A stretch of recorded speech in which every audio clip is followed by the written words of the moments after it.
تیسری عالمی جنگ، کیا تیسری عالمی جنگ کے بادل اس وقت دنیا پر منڈلا رہے ہیں؟ دیکھیں، یہ اس سے پہلے حالات اس قدر سنگین آپ نے نہیں دیکھے ہوں گے۔ دوسری جنگ عظیم کے بعد یقیناً آپ نے پی ایچ ڈی تک آپ گئے ہیں، آپ کی کوالیفیکیشن اس لیول کی ہسٹری پہ آپ کی نظر ہوگی۔ دوسری عالمی جنگ جو تھی نا، اس کو دیکھیں، اس میں 500 جہاز اکٹھے اڑائے گئے، اور آسمان جو ہے سورج نظر نہیں آتا تھا جب جہاز حملہ کرنے کے لیے اڑتے تھے، اور پوری دنیا ملوث ہو گئی تھی اس میں، دوسری عالمی جنگ میں۔ اور سالوں 5-7 سال وہ چلتی رہی، اور فوج کا یہ ہوتا ہے کہ فوجیں 6 مہینے، سال، 2 سال، اور جب فوج 5 سال سے زائد یہاں سے شفٹ ہو کے اپنے ملک سے دوسرے ملک میں جا کے جنگ لڑ رہی ہے، تو ٹوٹل حالات، ٹوٹل معاملات الٹ پلٹ ہو جاتے ہیں۔ اور پھر یہ جنگ اس طرح کی تھی کہ اس میں پوری دنیا چونکہ ملوث تھی دوسری جنگ میں، تو کوئی پتہ نہیں یہاں کیا ہو رہا ہے، یہاں کیا ہو رہا ہے۔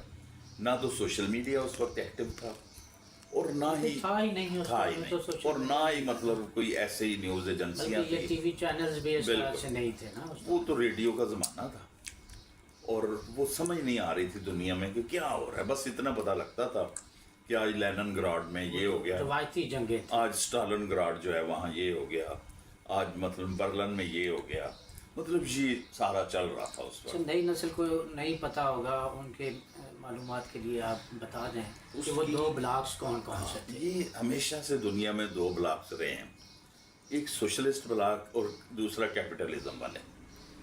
اس وقت بھی انٹینشنلی وہ نہیں شو کر رہے کہ ہم کس بلاک سے ہیں، لیکن جو اسٹوڈنٹس ہیں، ینگ نسل جو ہے، انہیں سمجھ ہے کہ یہ اب بھی، حالانکہ رشین بلاک اب اس طرح یو ایس ایس آر اور یو ایس اے، یہ دونوں تھے پہلے، United Soviet socialist republic, U S S R, Soviet union, ہاں وہ سوویت یونین کہلاتا تھا، اور ادھر یو ایس۔ یہ یو ایس ایس آر والا بلاک جو ہے، اس میں بہت سے ممالک شامل تھے، وہ اس کے جو اتحادی ہوتے تھے وہ ایک گروپ تھا، اور ادھر امریکن بلاک جو کیپٹلزم کو فالو کر رہے ہیں۔ تو ہمیشہ سے رہا کہ چائنا میں سوشلزم، روس میں کمیونزم، یہ ملتی جلتی چیزیں ہیں۔ یہاں یہ ہوتا ہے کہ عوام کو روٹی ملنی چاہیے، باقی پراپرٹی جو ہے وہ اسٹیٹ کی ملکیت، اس طرح کے معاملات۔ اور وہ 2-3 ارب لوگ تھے جو سوشلزم، اب بھی سوشلسٹ ریپبلک جو ہے وہ چائنا ہے دنیا کی سب سے بڑی، اور اس میں 1.5 ارب سے زائد لوگ ہیں، اس کا اس کے فالوورز موجود ہیں۔ حالانکہ رشین جو ہے وہ ڈس بینڈ ہو گیا، یو ایس ایس آر جو ہے وہ ٹوٹ گیا، اور وہ علیحدہ سے اسٹیٹس بن گئی، لیکن اب بھی مین اس کا روس کے پاس ہے، اور اٹامک سلسلے جو ہیں ان میں وہ یونائٹ ہیں، وہ بہت زیادہ، وہ انہوں نے محفوظ رکھا ہوا ہے، وہ سارا اثاثے ان کے بعد محفوظ ہے، بالکل ابھی بھی بہت زیادہ ہیں، ان نمبر بھی۔ تو معاملہ یہ ہے کہ جب وہ دوسری جنگ عظیم کی میں ہولناکیاں بتا رہا ہوں کہ وہاں جب جو لوگ جاپان سے آئے ہیں، جو سولجر، وہ 4 سال 5 سال برما کے جنگلات میں رہے ہیں۔ اس وقت الیگزینڈر فلیمنگ نے ابھی پینسلین ایجاد نہیں کی، اور اگر کسی کو انفیکشن ہو گئی ہے تو اس کا وہ جسم کا حصہ کاٹنا پڑا، کیونکہ وہ بڑھتا جا رہا ہے زخم۔ اسی طرح 5-5 لاکھ لوگ جو ہیں ایک دن میں بیماریوں سے مر گئے۔ یہ ہولناکیاں ہوتی ہیں جنگوں کی۔ تو اس وقت جو ہے میں سمجھتا ہوں کہ بنیادی طور پر 4-5 قسم کی جنگیں ہیں۔ ایک تو ٹریڈیشنل جنگ، نہیں، ہیروشیما اور ناگاساکی پہ جو ایٹم بم گرائے گئے تھے، وہ تو دنیا میں یونیک چیز تھی نا، اس سے پہلے کبھی ایٹم بم کا استعمال ہی نہیں ہوا تھا، اور نہ اس کے بعد ہوا ہے، یہ ایک ہی دفعہ یہ ہوا ہے، اور امریکہ نے کی ہے۔ اگر آئندہ جنگ لگتی ہے، چھڑتی ہے، تو وہ ایٹمی جنگ ہوگی۔ دیکھیں پتہ کیا ہے، میری ذاتی رائے یہ ہے کہ آئندہ بھی ایٹمی جنگ نہیں ہو سکتی، کیونکہ اتنے زیادہ